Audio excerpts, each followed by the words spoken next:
Salah satu tugas dari guru penggerak adalah membuat aksi nyata modul 1.4 budaya positif. Perkenalkan, saya Joko Triantoro dari CGP Angkatan 5 Kota Bandar Lampung, Bapak Ibu. Rancangan tindakan aksi nyata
murid tidak suka peraturan karena selama ini jika mereka melakukan pelanggaran maka akan mendapatkan hukuman dan cenderung akan membuat malu dirinya.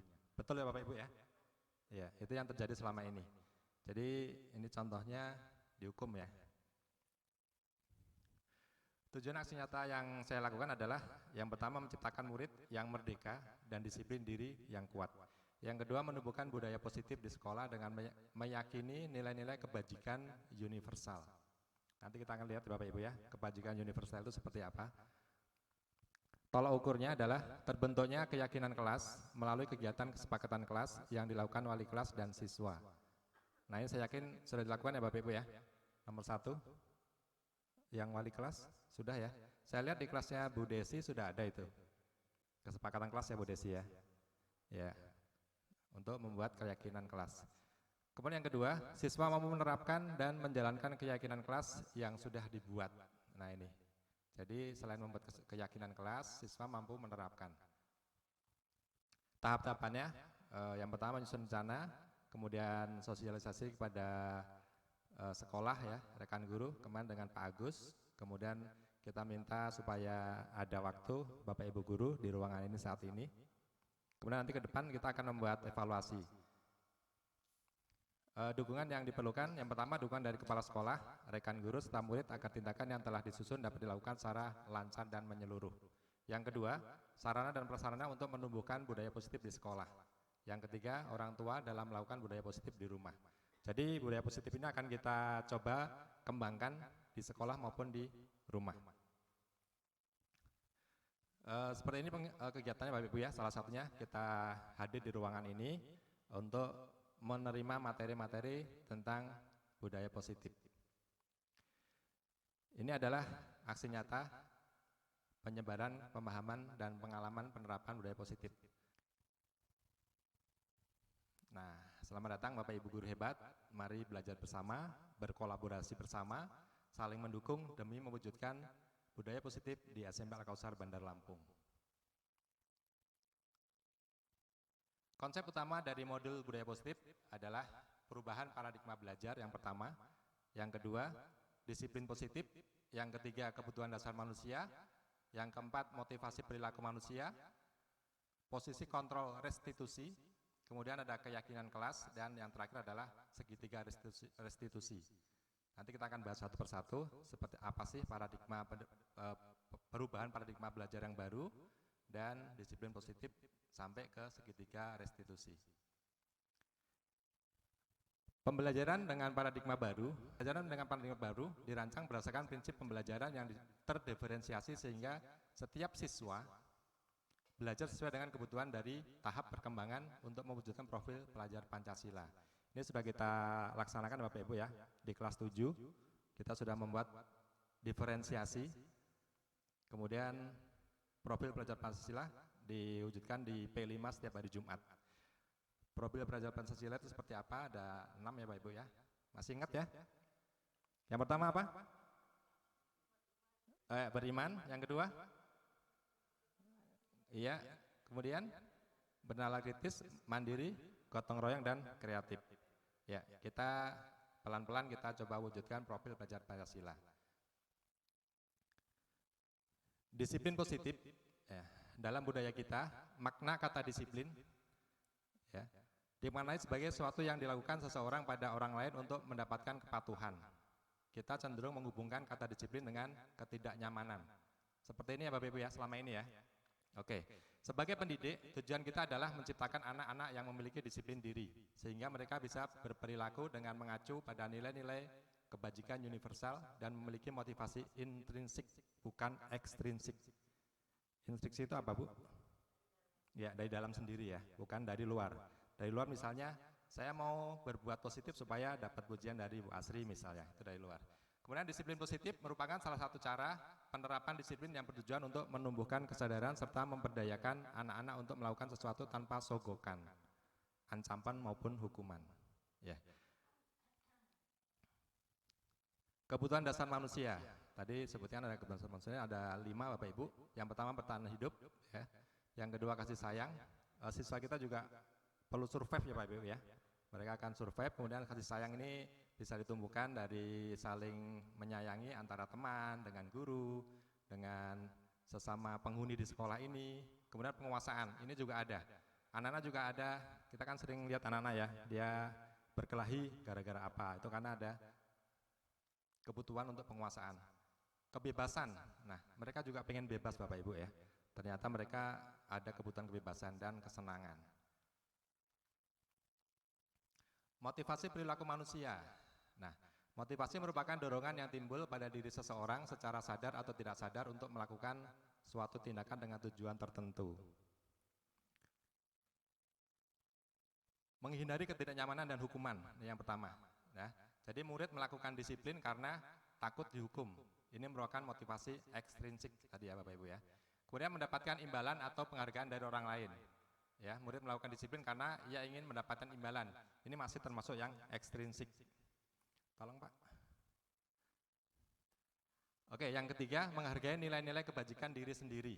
Nah, ini yang akan kita kembangkan Bapak Ibu ya. Seperti ini. Murid melakukan disiplin diri karena sadar akan nilai kebajikan dirinya. Ini merupakan motivasi intrinsik dari dalam dirinya sendiri. Konsep disiplin dan identitas gagal. Nah, ini ada perbedaan ya Bapak Ibu ya.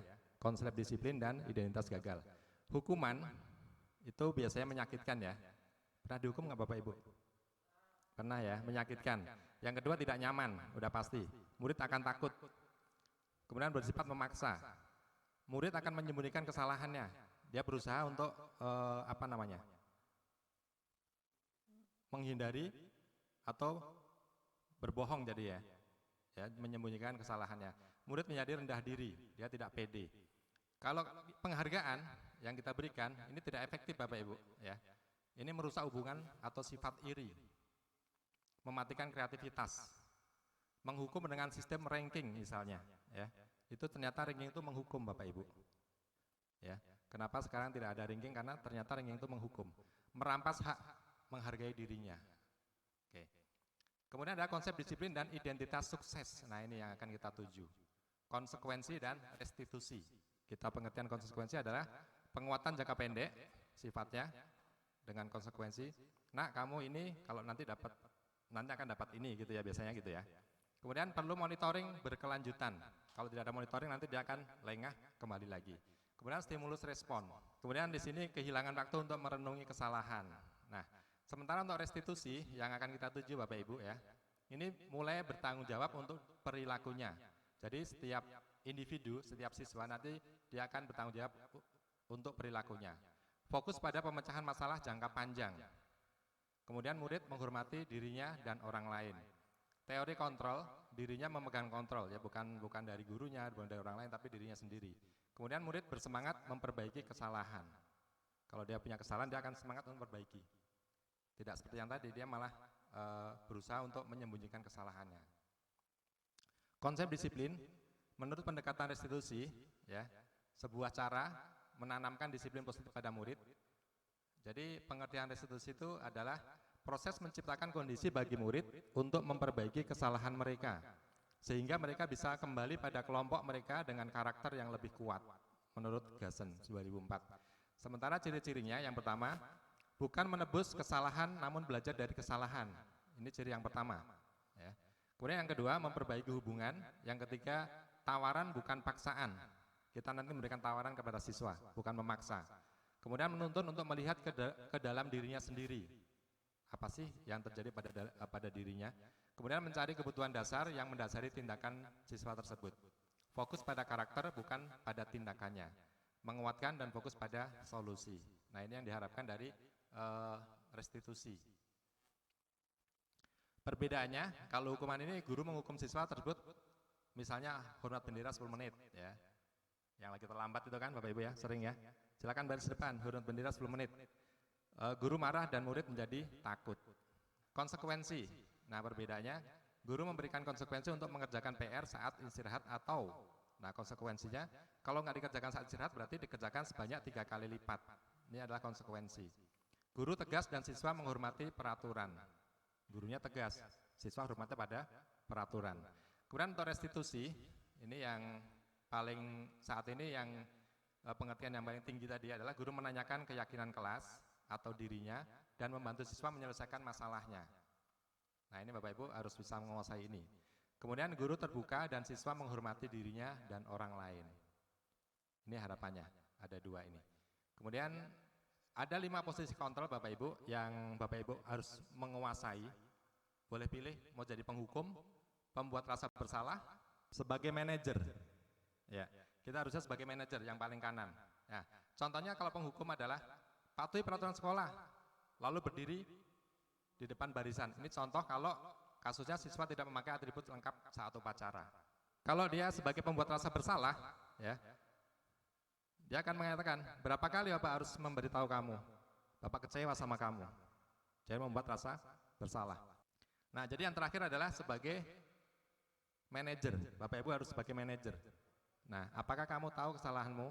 Kita tanyakan ke anaknya, supaya dia menyadari sendiri. Kira-kira bagaimana kamu akan memperbaiki kesalahan ini? Ya, ini yang paling tinggi. Kemudian keyakinan kelas yang tadi kita bahas. Nah, Bapak Ibu sudah membuat belum keyakinan kelas di kelas masing-masing?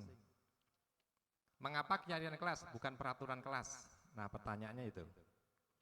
Jadi nanti kalau yang buat peraturan kelas, kalau bisa kita mulai revisi ya. Kenapa? Yang pertama, mengapa kita memiliki peraturan tentang penggunaan helm saat mengendarai kendaraan roda 2 atau bermotor. Ini apa ini? Termasuk apa ini? Peraturan. Oke, yang kedua, mengapa kita memiliki peraturan tentang penggunaan masker dan mencuci tangan setiap saat atau 5M? Peraturan juga. Keyakinan, ya. Jadi ada bedanya Bapak Ibu ya. Gimana keyakinan dan gimana peraturan. Membuat keyakinan kelas. Nah, ini kemarin saya coba lihat di kelasnya Bu Desi sudah ada di sini ya. Masih namanya belum keyakinan kelas ya Bu Desi ya. Kesepakatan kelas. Oke. Diawali dengan pembiasaan ya, ini kita yang saya kemarin dengan pembiasaan dari pagi yang kita lakukan ke siswa kita. Ini hasilnya sudah ditempel di mading. Bagaimana pembentukan keyakinan kelas? Ya, yang pertama adalah lebih abstrak dari peraturan. Yang kedua berupa pernyataan universal, dibuat dalam bentuk positif. Jadi tidak ada kata-kata jangan, dilarang, itu nggak boleh lagi. Kemudian sedikit agar mudah diingat, nggak usah banyak-banyak Bapak Ibu ya. 3 ada aja cukup. Kemudian sesuai dengan kondisi kelas atau sekolah masing-masing. Semua warga kelas dilibatkan saat membuat kesepakatan kelas atau keyakinan kelas. Yang berikutnya adalah segitiga restitusi. Nanti yang tadi yang di terakhir ya Bapak Ibu ya. Ini segitiga restitusi. Yang pertama adalah menstabilkan identitas. Ini dipakai saat ada siswa yang melanggar peraturan. Jadi yang pertama kita lakukan adalah menstabilkan identitas dulu. Kita semua akan melakukan hal yang terbaik yang bisa kita lakukan. Yang kedua baru kita validasi tindakan yang salah. Semua perilaku memiliki alasan. Kemudian yang ketiga baru kita menanyakan keyakinan. Kita semua memiliki motivasi internal ya, keyakinan. Contohnya di sini kamu ingin menjadi orang yang seperti apa? Ya. Kita tidak mendikte tapi kita beri kesempatan dia untuk menyampaikan. Nah, ini contoh kemarin yang kita buat ya, keyakinan restitusi. Di sini ada kenal ya Bapak Ibu ya dengan ini? Ya, ada Rianda, ada Rafa, ada Najla. Ada 2 peristiwa kemarin yang sempat saya buat. Assalamualaikum Rianda. Waalaikumsalam Pak. Rianda, Bapak sudah mendengar laporan dari guru piket. Apa benar yang kamu lakukan itu seperti yang dilakukan oleh guru piket? Benar Pak, tapi bukan saya yang melakukan. Teman lain ada yang ikut bolos juga Pak. Oh begitu. Bapak tidak ingin mencari siapa yang salah, siapa yang ikut-ikutan, siapa yang memulai. Semua orang pasti pernah melakukan salah, dan semua orang pasti bisa memperbaikinya. Kalau boleh Bapak tahu, apa penyebab kamu pulang duluan? Saya pulang karena ikut teman di kelas lain Pak, supaya kompak pulangnya. Soalnya saya juga serumah dengan teman lain. Lagian juga praktik di sekolah kan sudah selesai, tinggal nunggu jam pulang. Walaupun praktek sudah selesai, tapi kan jam sekolah belum selesai. Rianda kan tahu kita harus di sekolah sampai jam pelajaran berakhir. Rianda masih ingat keyakinan kelas kita? Saya ingat Pak, keyakinan kelas kita disiplin dan mandiri. Disiplin dan mandiri. Orang yang bagaimana yang disiplin dan orang yang bagaimana yang mandiri? Orang yang disiplin itu taat pada peraturan kelas dan peraturan sekolah Pak. Sedangkan orang yang mandiri berarti mau melakukan tugas tanpa disuruh. Alhamdulillah, Rianda sudah ingat ya? Ya. Sekarang apa yang bisa kamu lakukan? Saya akan melaksanakan keyakinan kelas Pak. Oh begitu. Apa yang akan kamu lakukan untuk memperbaiki kesalahan hari ini? Saya akan minta maaf pada guru-guru, terutama Pak Joko. Saya janji tidak akan mengulangi kesalahan saya Pak. Saya juga akan mengajak teman-teman saya untuk melakukan keyakinan kelas, yaitu disiplin dan mandiri. Baiklah kalau begitu. Kamu pasti bisa melakukan. Silakan dilakukan. Bapak menghargai usaha kamu untuk memperbaiki diri. Besok Bapak akan lihat perkembangannya. Ya Pak. Terima kasih Rianda. Ya Pak, sama-sama Pak. Assalamualaikum. Waalaikumsalam.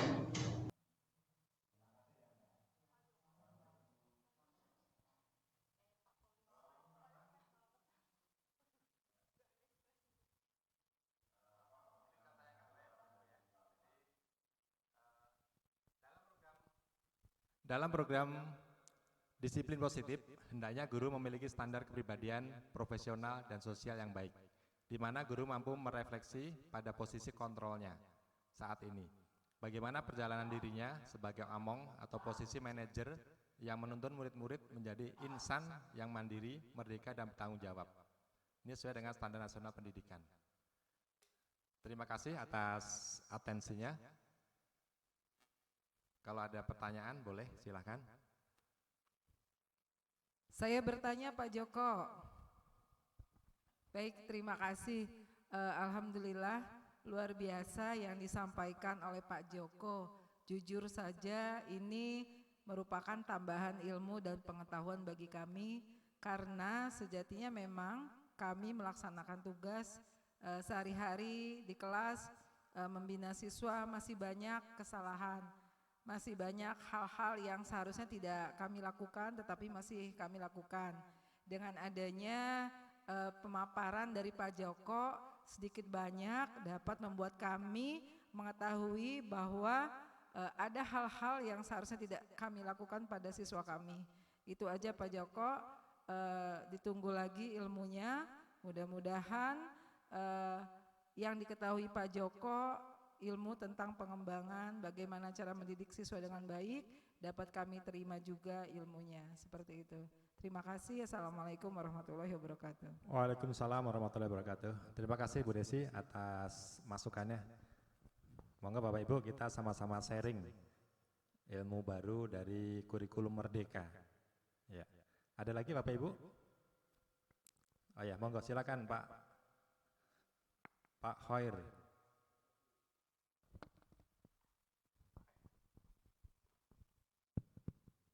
Bismillahirrahmanirrahim. Assalamualaikum warahmatullahi wabarakatuh. Waalaikumsalam warahmatullahi wabarakatuh. Alhamdulillah wa syukurillah wa nikmatillah la haula wala quwata illa billah. Terima kasih atas apa yang disampaikan oleh Pak Joko terkait dengan kurikulum Merdeka tadi ya. Saya sedikit teratensi, istilahnya tergugah terkait dengan kemandirian tadi. Mandiri di sini kan artinya harapannya anak mandiri di sekolah dan nanti aplikasinya kan kedisiplinan ini juga ditularkan ke rumah. Itu implikasinya ataupun dampaknya karena selama ini yang saya rasakan kemandirian anak itu terkadang hanya sampai di sekolah. Ternyata di rumah pun kadangkala ada yang ingat, ada yang enggak, atau ada yang setengah ingat.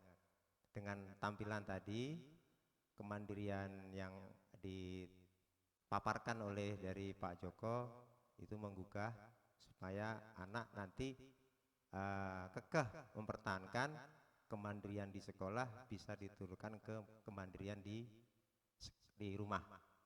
Karena di rumah juga ada pendidikan yang separuh waktu lebih terhadap orang tua. Demikian istilahnya sharing dari saya. Mudah-mudahan ke depan semakin baik dan semakin memberikan perubahan terhadap yang namanya kurikulum Merdeka. Kurang lebihnya mohon maaf. Assalamualaikum warahmatullahi wabarakatuh. Waalaikumsalam warahmatullahi wabarakatuh. Terima kasih Bapak Daryanto atas masukannya dan tanggapan yang sangat positif dengan informasi yang baru. Monggo Bapak Ibu yang lain dipersilahkan. Ya, terima kasih Bapak Ibu atas kehadirannya. Semoga yang saya sampaikan hari ini bisa dikembangkan dan bermanfaat buat kita semua berkaitan dengan disiplin positif putra-putri kita. Kita akhiri pertemuan kita pada hari ini dengan sama-sama membaca hamdalah. Alhamdulillahirabbil alamin.